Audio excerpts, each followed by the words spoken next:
Estaba tan frustrada después de hacer esta receta saludable que me recomendó mi hermana, hasta que hice este giro con mi toque personal. Sígueme para aprender a transformar recetas aburridas en platos deliciosos y nutritivos. La receta de lasaña de calabacín de mi hermana parecía prometedora, pero resultó en un charco aguado y sin sabor.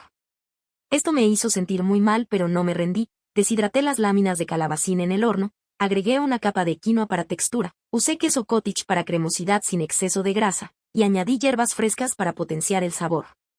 Con esto conseguí una lasaña jugosa, sabrosa y repleta de nutrientes. Aprendí que con creatividad, cualquier receta puede mejorarse. No te conformes con comida sana pero insípida. Sígueme para más trucos culinarios que revolucionarán tu dieta.